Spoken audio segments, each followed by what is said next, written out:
हाँ सुनिए बच्चों, क्लास 11 फर्स्ट ईयर क्लास का पहला चैप्टर है सेट। सेट माने समुच्चय। अब इस समुच्चय वाले में चैप्टर देखिए, इस समुच्चय की परिभाषा क्या है। पहले तो समुच्चय की परिभाषा को समझिए ध्यानपूर्वक। वस्तुओं के सुपरिभाषित संग्रह को समुच्चय कहते हैं। वस्तुओं के सुपरिभाषित संग्रह को समुच्चय कहते हैं। कोई किसी प्रकार का हमारे पास वस्तुएं हैं और हम उन वस्तुओं को एक व्यवस्थित तरीके से रख दें और उनका पर एक संग्रह बनाएं, तो वो संग्रह क्या कहलाता है? सेट। जैसे हमारे पास घरेलू सामान समझ लीजिए, एक चम्मच है, एक कप है, एक गिलास है, एक कटोरी है, तो ये सब चारों आइटम क्या है? एक सेट है किचन की। तो ये किचन के सेट है। इसी प्रकार से वो कह रहा है किसी भी वस्तुओं के जो सुपरिभाषित संग्रह है उनको क्या कहते हैं? समुच्चय कहते हैं। अब समुच्चय को किसके द्वारा प्रदर्शित किया जाता है? ये देखिए, समुच्चय को सामान्यतया अंग्रेजी वर्णमाला के बड़े अक्षर, अंग्रेजी वर्णमाला के बड़े अक्षर क्या होते हैं? जैसे ए बी सी और भी आगे एक्स वाई जेड तक किसी भी शब्द के द्वारा हम उसे निरूपित कर सकते हैं। अंग्रेजी वर्णमाला का कोई भी बड़ा अक्षर हो उसके द्वारा हम समुच्चय को निरूपित कर सकते हैं। अब आगे होता है कि समुच्चय का निरूपण करने की कौन कौन सी विधियां हैं या समुच्चय कैसे निरूपित होता है। तो देखिए, समुच्चय को निरूपित करने के लिए दो प्रकार की विधियां हैं। नंबर 1 तालिका विधि या सूची विधि। दूसरे नंबर की गुण विधि या समुच्चय निर्माण विधि।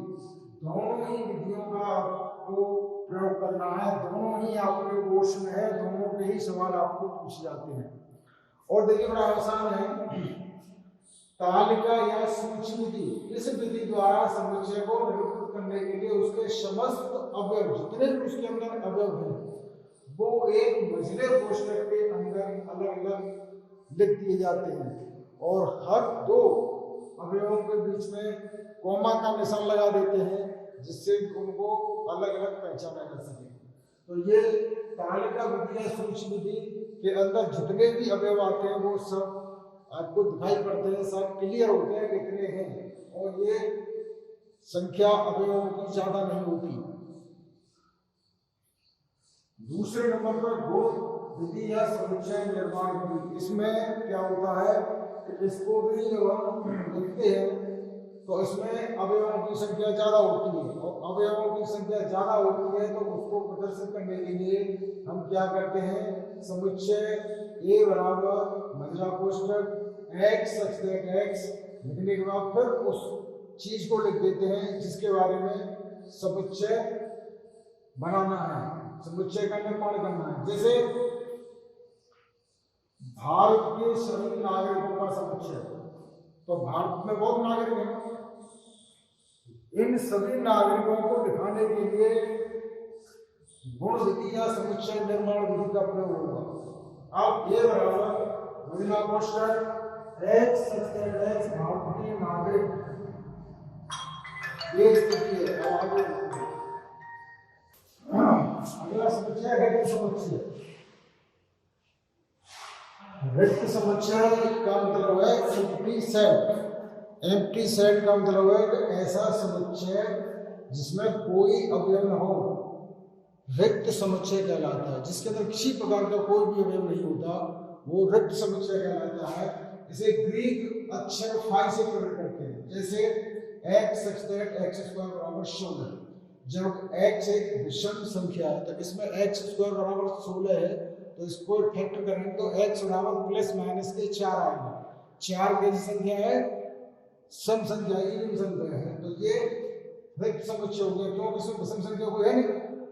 रिक्त समुच्चय फाई प्रत्येक समुच्चय का उप समुच्चय होता है, अर्थात फाई क्या है? उप समुच्चय है। इसका एक फाई और ये निशान जो है इसका है उप समुच्चय का निशान है।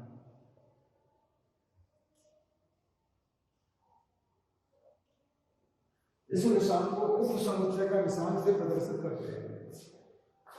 समुच्चय फाई तथा जीरो रिक्त समुच्चय नहीं, ये दोनों जो है अवयव जो है और ये एकल समुच्चय के अंतर्गत आते हैं। ऐसी गलती मत कर देना कि इनको आप रिक्त समुच्चय समझ बैठे। अब अगला समुच्चय परिमित समुच्चय। परिमित फाइनाइट समुच्चय, फाइनाइट सेट वह समुच्चय जिसके अवयवों की संख्या सीमित होती है।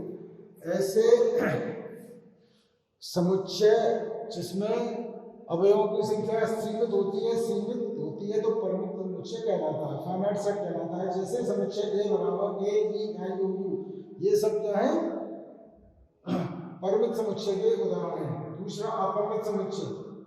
इन फाइनाइट सेट यदि कोई समुच्चय परिमित समुच्चय नहीं है तो वह अपरिमित समुच्चय कहलाता है। जैसे प्राकृतिक संख्याओं का समुच्चय ए बराबर, प्राकृतिक संख्या कितनी होती है, अनंत होती है, तो 1 2 3 को लगा नहीं जा सकता, तो 1 2 3 डॉट डॉट करके छोड़ देते हैं, तो ये किसमें आ जाएगा अपरिमित समुच्चय। अगला है समान सेट, यानी समुच्चय ए और समुच्चय बी के अवयवों की संख्या कैसी होनी चाहिए, समान होनी चाहिए। जब समुच्चय ए और समुच्चय बी के अवयवों की संख्या समान होगी तो सम समुच्चय कहलाएगा।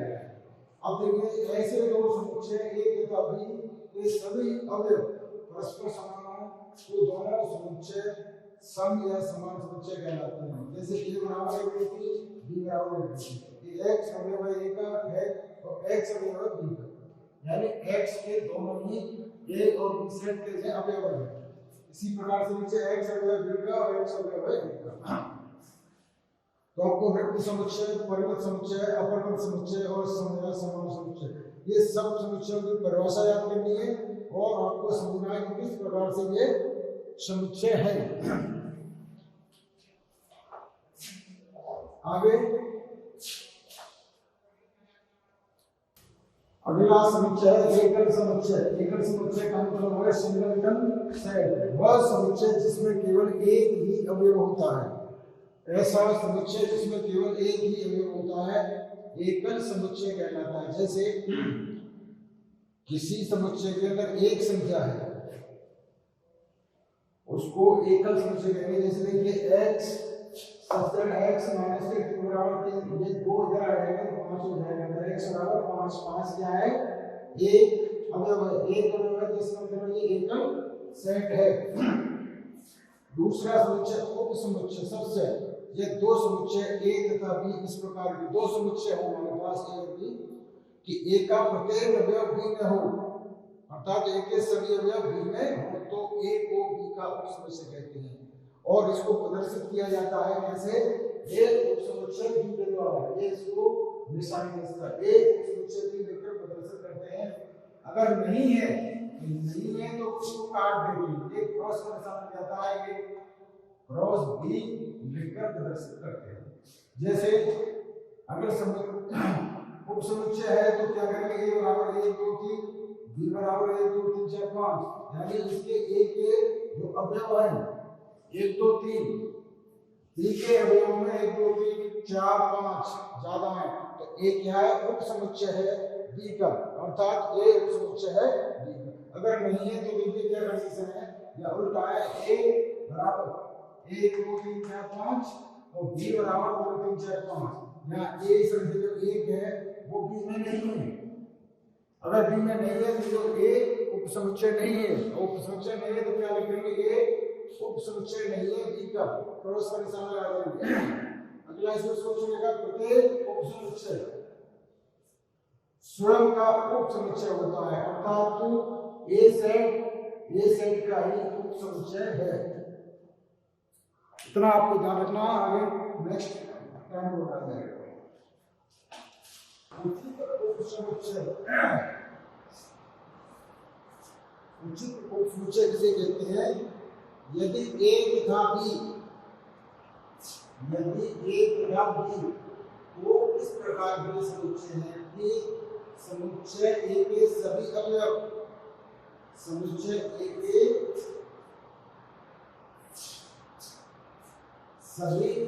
बी में हो परंतु बी के सभी अवयव ए में नहीं,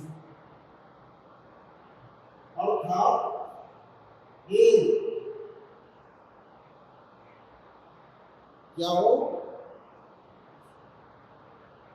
सबसेट हो बी का, और ए बराबर नहीं हो बी की, यानी ए और बी के दोनों के अवयव बराबर नहीं होंगे एक जैसे, तब ए को बी का उचित उपसमुच्चय कहा जाता है।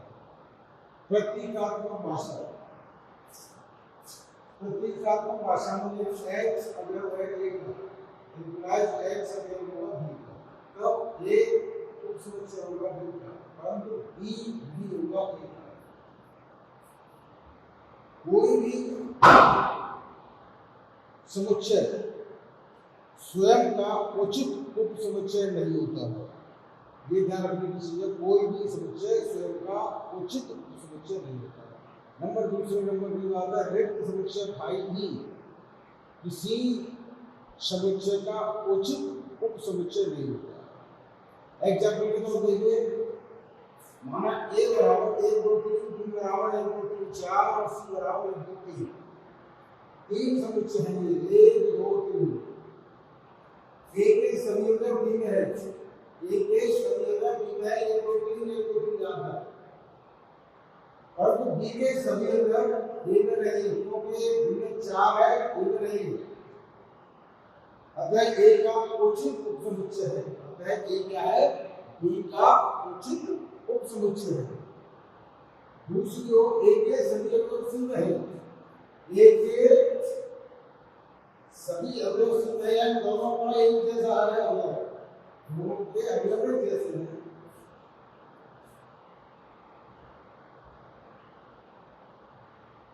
अतः a c का उपसमुच्चय है, परंतु c के सभी अवयव नहीं है, अतः c भी a का उपसमुच्चय है, इसलिए a c का उपसमुच्चय नहीं हो सकता। क्यों दोनों बराबर, जब दोनों बराबर नहीं होने चाहिए वो पता है। तो ये तो आपका हो गया उचित उपसमुच्चय। दोबारा सुनने ध्यान से, उचित उपसमुच्चय किसे कहते हैं?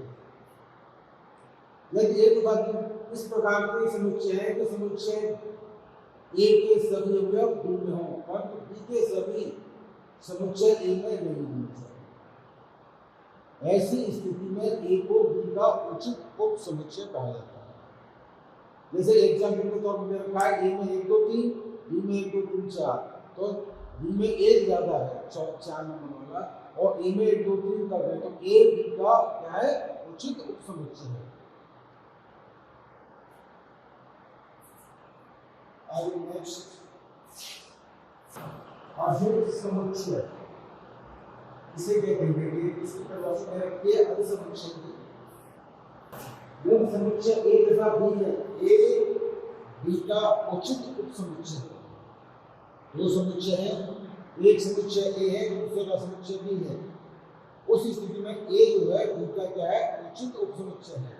अर्थात a चिन्ह बना हुआ है, उचित उपसमुच्चय है b का, तथा a बराबर नहीं है b, a जितने अवयव है वो b के अवयवों के बराबर नहीं है, तब समुच्चय b को a का अधिक समुच्चय कहा जाता है। ऐसी स्थिति में क्या कहते हैं हम, जो है b समुच्चय a का अधिक समुच्चय है, तथा इस तथ्य को इस प्रकार से दिखाया जाता है, b अधिक समुच्चय है a का, ये जो उल्टा निशान है सबसेट का उसको दिखाया जाता है कि b क्या है, अधिक समुच्चय है a से प्रदर्शित करते हैं। और बोला क्या जाता है, पढ़ा क्या किया जाता है, क्या पढ़ते हैं, तो b अधिक समुच्चय है a का।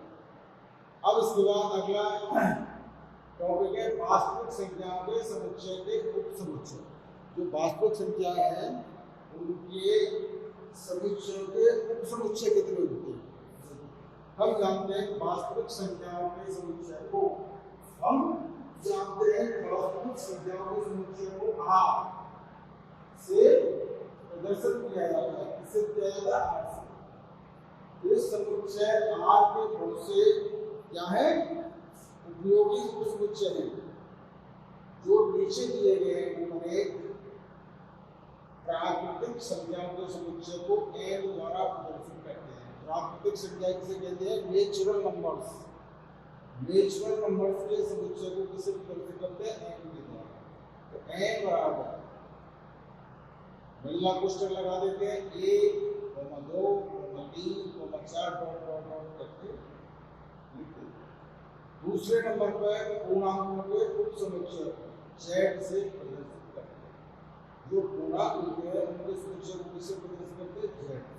तो z बराबर कोष्टक में माइनस के 3, माइनस के 2, माइनस का 1 डॉट डॉट 0, 1, 2, 3।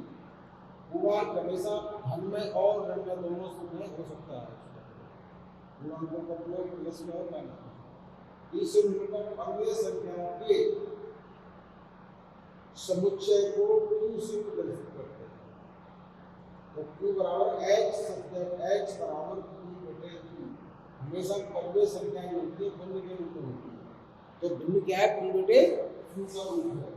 और h सत्य h बराबर p/q, a अवयव है z का, q अवयव है z का, तो q बराबर q 0 नहीं होगा। क्यों? नीचे जो अंश है हर हमेशा 0 हो जाएगा, तो उसको मान ही बदल जाएगा। नंबर 4 पे अपरमेय संख्याओं के समुच्चय को t से प्रदर्शित करते हैं। तो अपरमेय संख्याओं का उप समुच्चय होता है, उसको t से प्रदर्शित करते हैं। p बराबर h सत्य h अवयव और h नहीं है अवयव किसका? q का।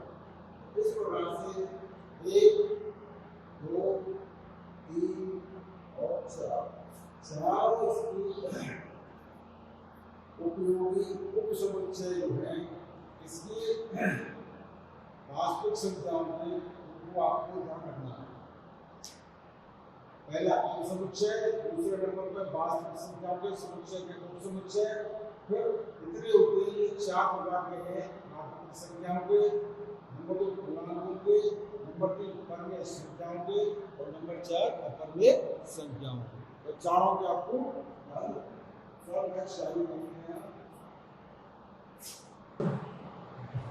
समुच्चय या कहते हैं इसे पाश है। मान लीजिए a बराबर a b c, तीन अवयव है, इसी समुच्चय के अंदर कितने अवयव है? 3। एक समुच्चय है और वृत्त समुच्चय भाई है। ये का एक समुच्चय है, समुच्चय एक अवयव वाले समुच्चय कितने होंगे? a b c कितने होंगे? a b c 3 होंगे समुच्चय। इसके एक शब्द वाले कितने समुच्चय होंगे? a b c समुच्चय के दो अवयव वाले कितने होंगे? एक b, c कोष्ठकों तथा c, a कोष्ठकों। इसमें 3 है। ये जो है दो अवयवों वाले हैं और अर्थात 3 अवयव वाले हैं, एक का स्पष्ट है कि एक का घात समुच्चय क्या होंगे? देखिए, पहला a, दूसरा b, तीसरा c, चौथा में a, b आ जाएगा, 5 में b, c, छठे में a, c और 7 में a, b, c और 8 में i। तो ये उप समुच्चय होंगे किसके? घात समुच्चय। इसी प्रकार इसी समुच्चय के सभी उप समुच्चयों के एक ही घात समुच्चय देखने से प्रतीक p ये द्वारा निरूपित किया जाता है। इसके बाद हम p अब p बराबर x x और ये किसका है? सबसेट है a। अब इसके 3 नियम है, पहला, दूसरा, तीसरा। तीनों नियमों को ध्यान से देखिए। वृत्त समुच्चय प्रत्येक समुच्चय का उप समुच्चय होता है। पहला है वृत्त समुच्चय प्रत्येक समुच्चय का उप समुच्चय होता है। दूसरा प्रत्येक समुच्चय स्वयं का उप समुच्चय होता है। तीसरा इंपॉर्टेंट है n अवयव वाले समुच्चयों के उप समुच्चयों की संख्या पूर्ण पावर n होती है। तो ये आपको ध्यान रखना है कि n अवयवों वाले समुच्चयों की संख्या कितनी होती है? 2 प्रकार की। अब जैसे 3 अवयव है इसमें A B C, अब इसमें अवयवों की संख्या ज्ञात करेंगे तो क्या सूत्र लगाएंगे? 2/3 12 दिशाओं में 2 गुणन 2 बराबर 8। कितना मान लिया इसका? 8। ये और एक वाला सूत्र लागू करना है, इसे अवयवों की संख्या प्राप्त हो जाएगी। एक n अवयवों वाले समुच्चयों की उप समुच्चयों की संख्या 2/n से प्राप्त करते हैं। ये घात समुच्चय है। शार्वत्रिक अथवा समष्टि समुच्चय यूनिफिकेशन यूनिवर्सल सेट।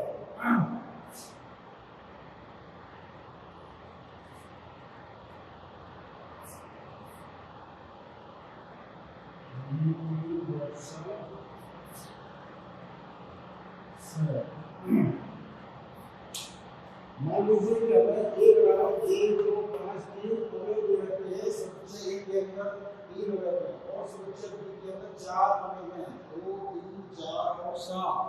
इसी प्रकार से समुच्चय सी है, तीसरा समुच्चय, उसमें अवयवों की संख्या है 4 5 6 7 8। अब ये तीनों जो समुच्चय है ए बी सी, इनमें से अगर हम यूनिवर्सल सेट बनाते हैं तो ऐसा सोचते हैं, ऐसा करते हैं कि सब समुच्चय ए समुच्चय बी समुच्चय सी तीनों के अवयव यूनिवर्सल सेट के अंदर आ जाने चाहिए। और यू के अंदर देखिए यू बराबर 1 2 3 4 5 6 7 8, ये 1 2 3 4 5 6 7 8 जो अवयव है वो ए के अंदर भी होंगे, बी समुच्चय में भी होंगे और सी समुच्चय में होंगे।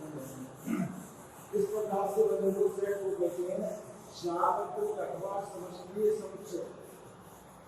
ये समुच्चय में कुछ अवयवों को और जोड़ दें, इसमें क्या करें, कुछ अवयवों को और जोड़ दें तो यह फॉर्मूला पूरी तरह पालन करता है और फिर भी इसको क्या कहते हैं? शार्वत्रिक अथवा समष्टि समुच्चय कहते हैं। जैसे इसमें 0 जोड़ दी, 0 1 2 3 4 5 6 7 8 हो गया, अगर आगे और संख्या जोड़ते 9 10 जोड़ देते तब भी वो शार्वत्रिक या समष्टि समुच्चय होगा। एग्जाम्पल के तौर पे ये ए बराबर ए बी सी, समुच्चय ए में कौन से अवयव है? ए बी सी, और समुच्चय बी में अवयव है बी डी एफ, अर्थात समुच्चय सी में कौन से अवयव है? D E F G. अब इन तीनों का हम क्या करेंगे? सार्वत्रिक समुच्चय लिखेंगे, यूनिवर्सल सेट लिखेंगे। तो यूनिवर्सल में क्या आएगा? तीनों समुच्चयों के अवयव आ जाएंगे, A, B, C, D, E, F, G। तो ये क्या होंगे? Universal set. अब एक इसका क्वेश्चन है, शब्द है इलाहाबाद, इस इलाहाबाद के अक्षरों का समुच्चय कैसे लिखेंगे? तो देखिए इसमें क्या क्या शब्द है? A है, N है, H है, E है और B है। एक शब्द केवल एक ही बार प्रयोग किया गया है और उसको दोबारा नहीं लिखा गया है। तो ये इसमें कितने 5 अक्षर से बना हुआ है ये शब्द इलाहाबाद। तो इसमें समुच्चय कितने बन गए अक्षरों के? 5 1 2 3 4 5 A, L, H, D, D। इस समुच्चय के कितने उपसमुच्चय होंगे?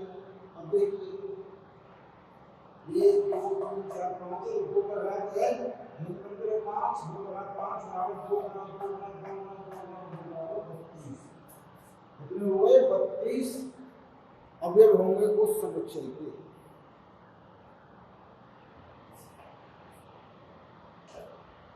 ये बहुत ही इम्पोर्टेंट सवाल है।